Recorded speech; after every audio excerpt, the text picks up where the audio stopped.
Welcome to The Liquidity Event, a show about all things personal finance with a laser focus on taxes, financial independence, and equity compensation.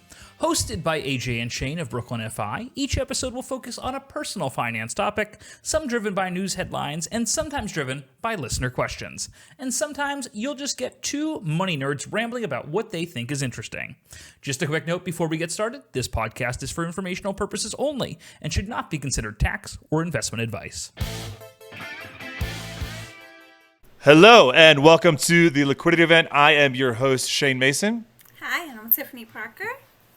And this is episode 188 being recorded on May 6th and airing on May 7th. Email us your finance questions at liquidityevent@brooklynfi.com and we will answer them live on the air. Tiffini, how are you doing today? For our audience members that don't know, AJ is in Minneapolis. She is a keynote speaker for a NAPFA, I believe it's the spring event. She's speaking on financial planning. So we're rooting for her there. She's out today. We have our fantastic tax manager, Tiffini Parker, here to sit in for her. Tiffini, introduce yourself. Give us a little background on your time at the firm and what you handle here at BKFi. Yeah, so I am a tax manager at the firm. I actually just celebrated my 4th year back in October. So in the 5th year now, specialize on preparing the tax return for our individual clients. And yeah, my background, I'm a licensed CPA. I started my career back in 2011. So I can't believe the time that has passed now, over a decade. I hear you. You were Big Four prior to... Yes, I actually started out my career at Deloitte back in Chicago, and the name has changed so many times, but I think it was called Private Company Services at the time, specializing in tax planning and compensation for high net worth individuals, trusts. Fantastic. And you are out of the D.C. area, is that right? I think you're just over the border. Yes, I'm officially in D.C. now. When we first relocated out from Chicago, where we were in Northern Virginia, in Alexandria, Old Town, which was not like 10 minutes outside of D.C., but in the middle of tax season, we moved. And so, yeah, I'm officially in D.C. proper now. Okay, right on. But we have Chicago heritage, so we're going to talk about that because we're going to talk about some of the natural disasters on this week's episode of the podcast. We've got Spirit Airlines going bankrupt for probably the last time, not the first time, but definitely the last time. We've got Deloitte, which we just mentioned, some of Tiffini's background there, and Zoom are trimming parental leave and other benefits in an effort to remain profitable. We got some natural disasters and the impacts that they're having on premiums related to folks living in the central area, like the Midwest and the Southeast of the United States, and how the government can intervene and premiums increases and like the market impacts of California saying you can't raise premiums, et cetera. We've got press for new capital gains tax that the Republicans think are a good idea despite a $37 trillion budget deficit or national debt that we have. I think listeners will know how I feel about more capital gains tax cuts. Backdoor Roths, do they still make sense? We have a Reddit question for somebody that's got $2 million of net worth and $700K of household income. And then we have the annoyance economy. Is it more than just annoying? For everyone that's received 500 robocalls, such as your boy, there are a large economic impact. It's not just annoying us today. So we're going to dive into these, and we're going to start with our Spirit Airlines. Has finally bit the dust, is going through some issues with competition. We got a New York Times article. Apparently, a lot of riders were caught off guard showing up at the airport on a Saturday when they had shut down on a Friday. I personally flew over the last weekend, and I saw some empty Spirit Airlines kiosks at what airport was I at? The Memphis airport and at the Mexico City airport. Tiffini, have you ever flown Spirit Airlines before? No, I have not. I heard others talk about their experience, and that was enough for me not to try it. Yeah. Was it too risky of an endeavor to book a flight with Spirit? Yeah, it's like, well, the cost savings portion of it's fun, but it's like, do I really want to risk being comfortable or other things that come into play with that? So since flying is nerve-wracking enough for me. You're one of those. You don't. Are you are you a scared flyer? Are you afraid of flying? I'm not afraid of flying anymore, but I like to be comfortable when I fly. I guess you could kind of almost say I'm like the bougie flyer. I want the amenities. I need the space. Like, I need my window seat. Yeah, to make it comfortable, to reboot some of the just natural anxiety. The more I do it, the more comfortable I am. But yeah, I prefer shorter flights. An all-inclusive experience seems more appropriate for you, like a Delta United. As in the article they mentioned that this was an ultra low-cost airline as opposed to just a low-cost airline, such as like a Southwest. There's a differentiator because Spirit did charge you to do things such as like check in online or print your boarding pass ahead of the flight. This reminds me that I have a flight to Guadalajara in a couple days, and if I don't check in like 3 days ahead of time, I'll have to do this just after this call. They will charge me, and Spirit Airlines was known to charge you for everything and nickel and dime you. So there would be surprise fees, hidden fees, etc. They were profitable for 10 years, but due to some competition in their primary hubs, such as New York and Las Vegas, from other airlines, they were caught on hard times. And then the Iranian oil crisis, I believe, was the last nail in the coffin for them. I think this is a negative thing, honestly. I know that a lot of people like to dunk on Spirit for being an airline that treats its passengers as poorly as possible in order to turn a profit. But studies show that any market that Spirit entered immediately saw a decrease in fare and ticket prices because there was downward pressure on the fare prices. So even United and Delta and American, JetBlue, et cetera, would have to reduce their fees, which created a more affordable experience for everyone in those markets. So we hate to see them go. I hope that Frontier or some of these other low-cost airlines can move in. I know that Fort Lauderdale, just north of Miami, is going to be hit the hardest because that was their national hub. So that'll be tough. Anything else you want to mention about ultra low-cost airlines that we haven't flown? Were they in Chicago or the D.C. area? Like, was that an option for you out of those two ports? Yeah, there was an option in Chicago. Didn't see it in D.C., I don't think. And also wasn't looking, but yeah. And I just think, like, as you mentioned, like, if you're a frequent flyer or a business flyer who flies often, like, you could potentially see increase in your flying costs as a result of this. So that's just something to be mindful for it to, like, I think it's... Yep. Costs are going to go up for sure. Tiffini, I totally skipped over the timeliness of your time of you being on this podcast. We just got through tax season. I'm looking at the word Deloitte for our next article here, and I'm remembering my big 4 years. And yeah, we just got through tax season. How was this year's tax season for you at BKFi? How many returns do we file? Was there anything goofy, like any last-minute tax changes from Congress? I know the one big beautiful bill. I believe this is the first year that we were dealing with that. Fill us in. Yeah, actually, this was a good tax season. This was my third tax season at BKFi, so I felt like I knew what I was doing. We had a solid team, so that definitely helped to make it go smoothly. We had more clients this year. I think we had close to like 430-something that we filed as a tax group in total, and then I myself responsible for 150. But we got it done. Like, the process was smooth. Our technology that we used, and we were ahead of all the tax laws that went into effect, and most of them didn't too much impact our clients as much.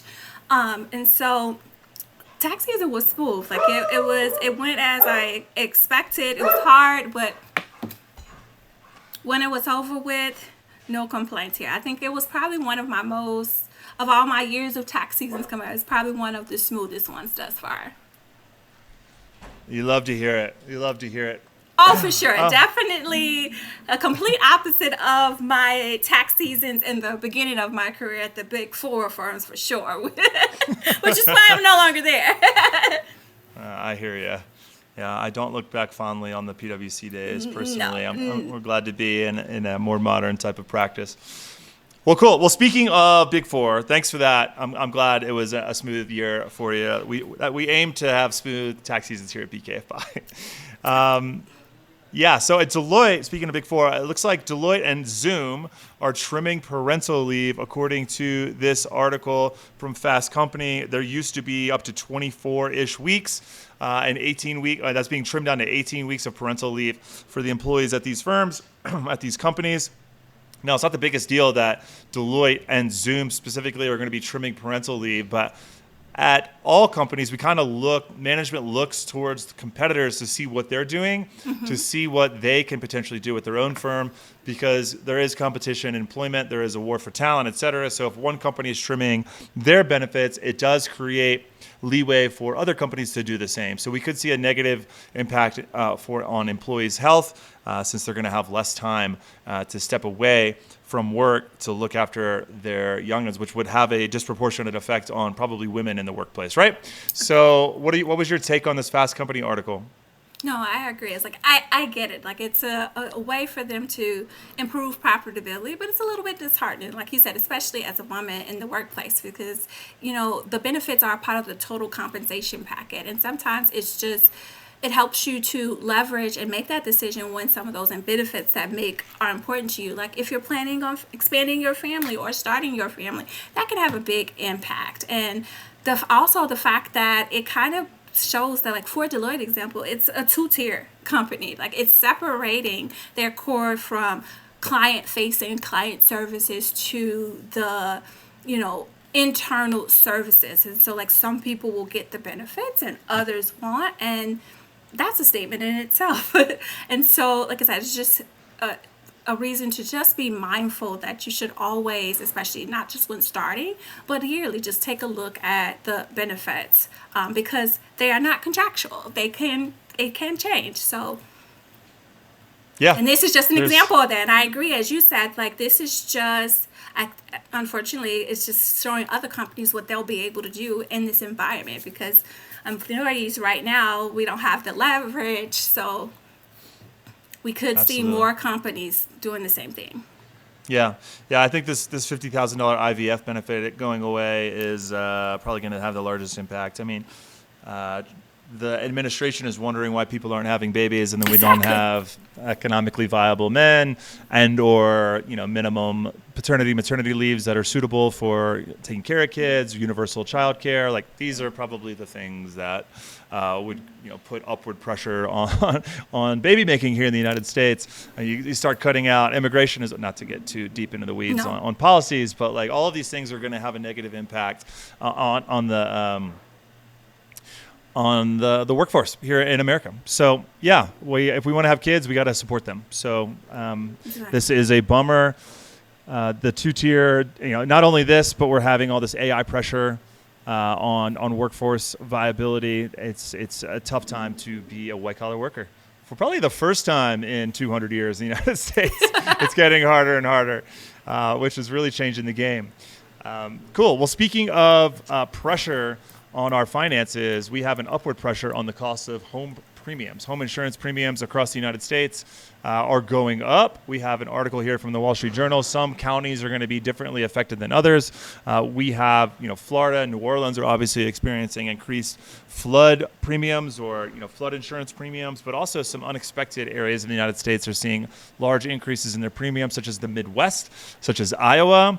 It looks like they are having upward pressure due to hail, which I didn't expect.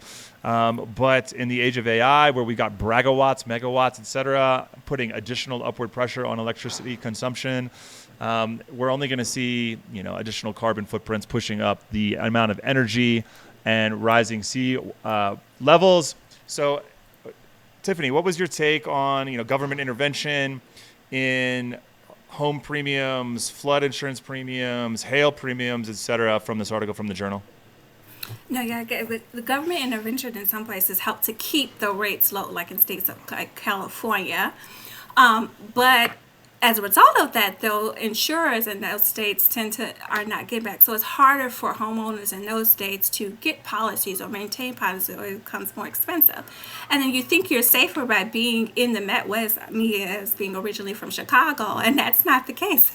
Like myself, back, I believe it was in 2022, 2023, there was a really bad hailstorm for the first time in Chicago. Was surprising. And I had to go through that process of going through home insurance costs. And so it's just something to be mindful of, and that there's no longer like the safe haven that we thought existed. So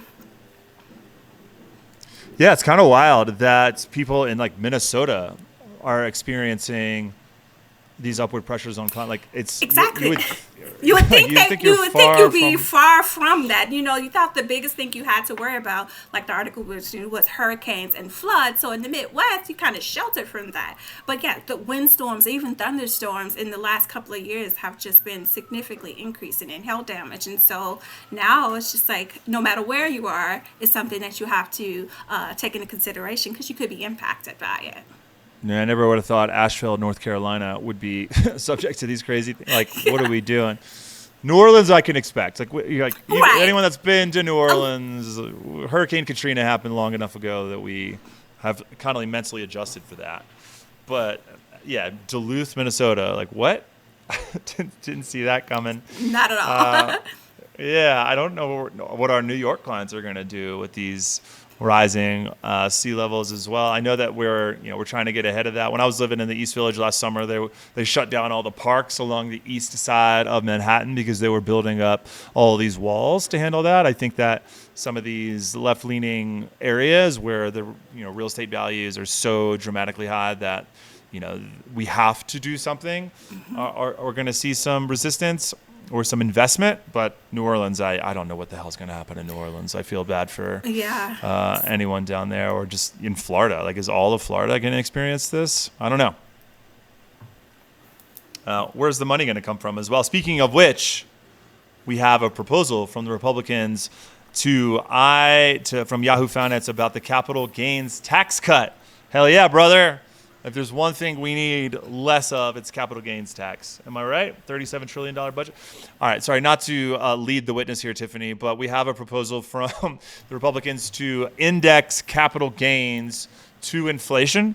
I think it's cool when things are indexed to inflation in our tax code. I think that it allows you to set and forget and simplify we don't have to revisit things or do more homework or expect Congress to come back and revisit something 10 years from now and fix it or increase the tax brackets or the rates, et cetera. So I do actually am down with setting and forgetting tax policies so that we don't have to revisit it all the time. I don't know if this is the policy that needs it right now. The Republicans are proposing, after the One Big Beautiful Bill, some way to reduce the living expenses of Americans. And one way to do that is to reduce taxes. I agree with that. But on capital gains, we have another capital gains tax cut. Who has capital gains to worry about? Probably the highest. The highest earners are. Right. Right. So, Tiffini, not to steal all your thunder. Yeah, not to steal your thunder, but what do you think about this in terms of, Ted Cruz is quoted a lot in this article about how this will free up housing supplies somehow. Do you think that would be the case? What do you think?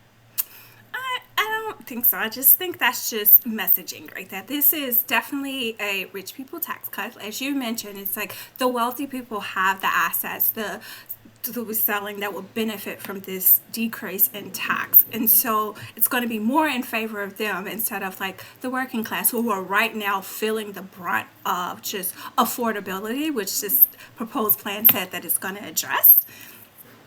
But for a client perspective, this is favorable, because they'll be able to sell some of that stocks that they might have been holding on to now. And with this step up would help to reduce the capital gain that they would have to recognize. So, yeah.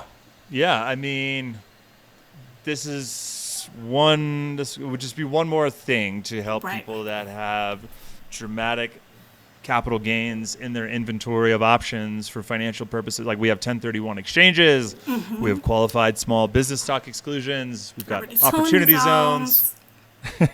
We've got step ups at death with the state taxes, basis carry or basis step up. We got Oh, by the way, like Ted Cruz is like leaning into like how this might free up housing inventory. Like, Yeah, because it's like, Ted. they'll sell their house, and but who's going to buy the house, right? Like, Nobody is looking at the tax impact on the gains on their house and just being like, never mind, I'm not going to sell. No, I'm not going to sell right now. Sell yeah. Like, if I could have saved, I would have sold it a little bit. So like that's right. not the average person from the working middle class. That's not impacting their decision to sell at all.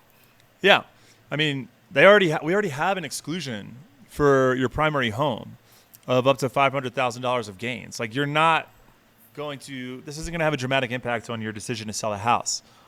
And then there's we have a $37 trillion. We have $37 trillion that we owe other people, and cutting the capital gains tax is not real. No. It's not real policy. I don't know where this is coming from, or who's buying this. But Ted, this is not a real thing to do. No. To build more houses, first of all. Right. Get rid of NIMBYism. Create a lot of local. I'm not sure what we can do at the federal level to help with housing inventory, but if you look at Austin, Texas, that is the model for how to get rents down and how to get housing prices down, and that is just to build a shitload of houses, to build a shitload of inventory, and to free up the red tape around that. Yeah, make it affordable. Yeah, exactly. It's supply and demand. It's not going to be all these little policies around indexing cap gains to inflation. By the way, if we do, the Treasury is attempting to unilaterally move to do this, which I don't think the Treasury can do this, but this is what the Republicans are trying to accomplish because they're so fractured right now.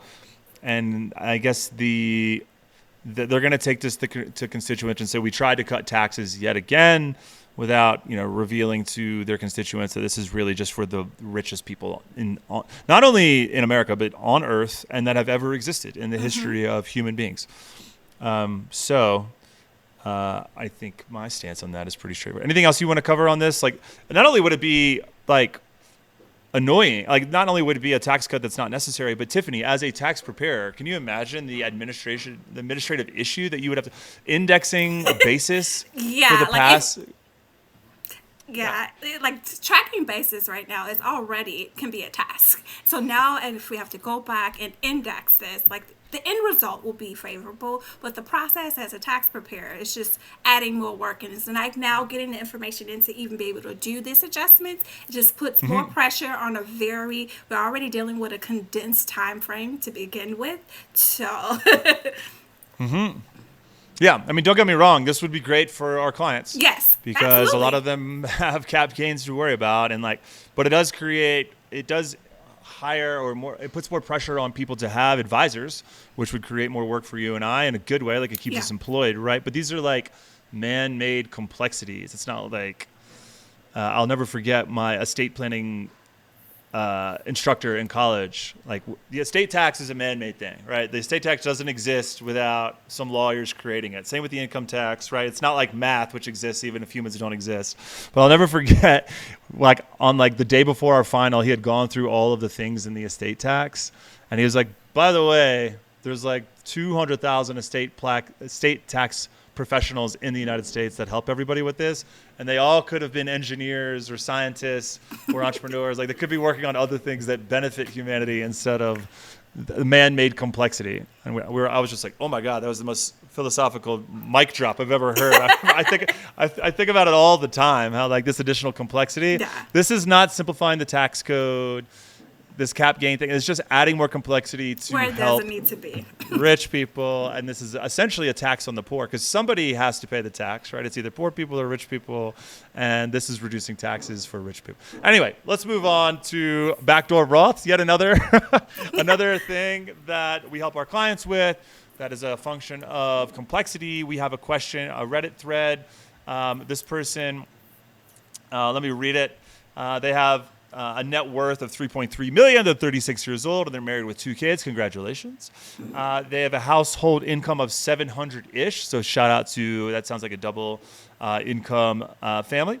They have $2 million liquid and a taxable brokerage. They have a 403B, 457, 401k, and 529. By the way, shout out to anybody that has $700K of income that also has 403B and 457s. That means that they do government work. Okay. So somebody is doing really well in the government and someone's probably doing really well privately. So like they're wondering how much, like should they still do backdoor Roths considering how much income and all of these taxable accounts that they have? Like it sounds like they're fully maxing out 529s and they're like, should we really keep doing this? Tiffini, what do you think about putting, pedal to the metal on everything tax advantaged, even though you have already 4 taxable advantaged and deferred accounts? Yeah, it's definitely something worth taking advantage of. You just have to be mindful in case you have some of those pre-tax items included in there so that you don't trigger tax when it comes time to excuse me. And as of January 1st, so there's a catch-up rule. So anyone that's 50 plus and who has ever made more than 150K in FICA wages can make a catch-up contribution. So this is at the employer plan level and not at IRA. So if you have a solo 401k, that your plan doesn't offer, this is an option for you. Yeah, I agree. Like, as long as you don't have pre-tax IRAs, which you can use an advisor or use your 401k at work to roll things into to make sure that you don't have the cream in the coffee, so to speak, then yeah, go for it, right? Like, right. we should be taking advantage. We should be minimizing our taxes. And we should do everything we can, especially for people that... That little Charlie agrees yes, with the backdoor Roth passionate about contribution. He's actually that's more bones for the boy at the end of the when retirement rolls around. Right, push all that income into a later year when you're hopefully at a lower tax bracket. The more you can push to later, the better. Yeah, right on. Okay, cool. So we're in agreement. If you have access to a tax advantaged account, unless it's exceptionally annoying, which is going to be a nice segue into our next article, then you should make those contributions. Our last article for today is a lightweight item to close on. We have a New York Times article about the annoyance economy and the costs, which costs Americans $165 billion a year. The takeaway from this article is that if you've ever been trying to cancel a subscription, whether it's a gym or a SaaS or like a subscription to Apple Music or whatever, the more difficult it is to do it, aka the more annoying it is, the more chatbots, useless chatbots, or forms you have to fill out. This has a significant drag on the economy. This favors corporations that don't make it easier for you because there's no regulation to make it easier for you. It has a significant impact on people in the United States to the tune of $165 billion a year. Tiffini, what was your takeaway? Have you ever talked to a chatbot for half an hour just to change a flight? Or cancel a flight or cancel a gym membership, or apparently not to change a flight with Spirit Airlines. What's your takeaway? Yeah, like it was surprising. Like I knew it was definitely annoying and costing us time. Had no idea that there was a price tag associated with it. And like, yeah, I told you I moved. And so I was trying to get new internet. And so like the package I was using before, wanted to get a new one. I'm trying to even set it up, like just having to deal with the bots to set up and create a new plan took forever. Then went through that and realized they couldn't even get me the service by the day I need it. So I wanted to cancel it because I'm in the middle of tax season. And so I need the internet. But it's like I had to go through so much to get a person on the phone to cancel it for a plan that hadn't even officially started yet. So, and same thing, like just even with the post office trying to change over my address, it was a hassle. Like I was surprised that I couldn't even get a person on the phone to help change that. And yeah, I mean, I think we need. I think Elizabeth Warren would be a great person to get involved. I'm sure she's tried to get involved in this. I'm sure there's the Consumer Financial Protection Bureau has tried to create some sort of like one click to cancel. I don't know. Like the past 8 years, 10 years politically have been difficult for your average consumer. But I sure would love for any software to be able to just be like, where does this, especially on credit card reports. Yeah. So like if you see it, how many times, I think I've gotten sick of trying to figure out where the charges are coming from. It's just like apple.com, 104, like whatever it is, it doesn't provide. What is this? Where is this coming from? I've got 5 different cards. I shouldn't have to go in to every credit card and scan through it. So look for subscriptions that are just kind of lingering. And like, I don't know if you've ever tried to cancel like an ESPN/Hulu/Disney Plus. You're just like, what? Where do I log in? It's like trying to find the right account to log in, and like it's a never-ending cycle. And it's just like now you look up something that should take like 5 minutes. Now it's 2 hours later, and you still haven't got it done yet. Yeah, and they did a study on the companies that make it difficult to cancel, and they have a minimum 14% increase to overall revenue and a maximum like 200% revenue boost. So they're all incentivized to make it as painful as possible to cancel. I don't know if I know like you might get some goodwill if something is easy to cancel, but goodwill doesn't pay shareholder dividends. So like I understand like where the incentives are. So we need some government regulation in here. It would be so nice to have a one-click cancellation, especially for like gyms or anything that is so easy to throw a credit card in there. I don't know if you've seen this company Link as well as like somebody that's constantly signing up for subscriptions for a B2B SaaS platform that we're building with Gemify. Like it's like way too easy to sign up for a subscription to something. Yeah. Which speeds up, business growth, which I love, but I need this similar ease of cancellation on the other side so that I can keep the money to put it where it needs to go, not some subscription that we're not using. Anyway, sorry. I'm obviously quite passionate about that. I kill the robocallers while we're at it. They're driving me absolutely insane.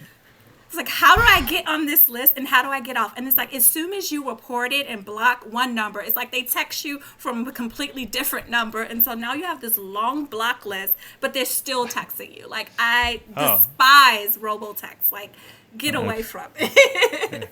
You're also apparently searching for a personal loan that they can help with. That, like, I never applied for a loan of any type. I don't know what the hell you're talking about, and I don't need your money. And please stop calling me. Tiffini, anything else you want to say to our listeners before we wrap up for today's episode of the Liquidity Event?